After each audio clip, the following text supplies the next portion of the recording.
Bagaimana kopi mengingatku. Aku suka bagaimana kopi mengingatku.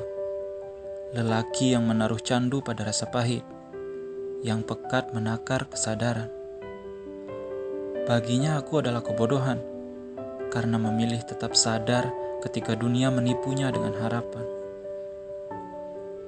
Aku suka bagaimana kopi mengingatku. Lelaki yang kerap duduk di kursi goyang, menanti ketel berbunyi, menandai kematangan. Padanya tersimpan keagungan manusia yang menangkap rasa dari benda-benda tak bernyawa, yang biasa ia bahasakan dari pandangan di luar awam. Dari tangannya ia menangkap berjuta tulisan, yang hanya dipahami beberapa orang.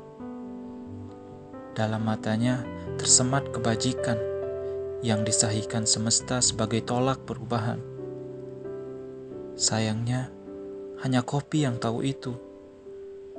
Sebab tak ada penantian yang saling menanti kedatangan selain ia dan kopi pahitnya. Tak ada yang saling mengenal satu sama lain begitu akrab selain ia dan kopi pahitnya. Bahkan dalam kesunyian rumah di dekat sawah itu, ia biarkan ketel menjadi violis, mengikir dawai kehampaan yang menjerat dari sudut dinding ke ruang tamu, membentang di atas ubunnya dan kerap membuatnya jatuh sekali dua. Ciumlah perlahan. Ruangan ini dipenuhi aroma wangi leburan kopi tersiram air panas. Membuih di sisi-sisi cangkir, menempelkan ampas, mengotori candunya.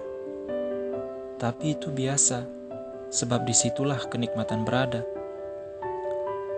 Bersamanya ia merangkai kata-kata baru, kata-kata yang bahkan ia tak tahu sebelumnya. Sebab sejurus usia tua, ia tak tahu apa-apa selain kopi. Dan dari kopi itulah penanya bergerak. Menangkap kata yang diterbangkan angin, disembunyikan padi yang menguning. Maka dalam naik turunnya itu, ia kerap berterima kasih kepada kopi. Tepat saat teguk terakhir yang habiskan cairan hitam di cangkir putih. Darimu, berjuta terka menguap ke udara. Kecakapan yang tak kutemukan di lain rasa. Sungguh, aku benar-benar suka bagaimana kopi mengingatku. Di kursi goyang itu, di kesunyian ruang tamu, ia melihatku sebagai lelaki yang senang dalam lamunan. Merekayasa kenyataan sebagai ruang miniatur di mana kebaikan menyebar dan berserak. Di tiap gerakan kecil makhluk terbesar, di tiap gerakan besar makhluk terkecil. Bahkan di sela-sela lantai, ada kebaikan yang dipunuki semut. Jalannya beriringan, sigap menumpuk beban. Ialah dari caranya itu, aku menangkap berkah, lalu kutuliskan dalam aksara, yang nanti akan ia ingat jadi sejarah.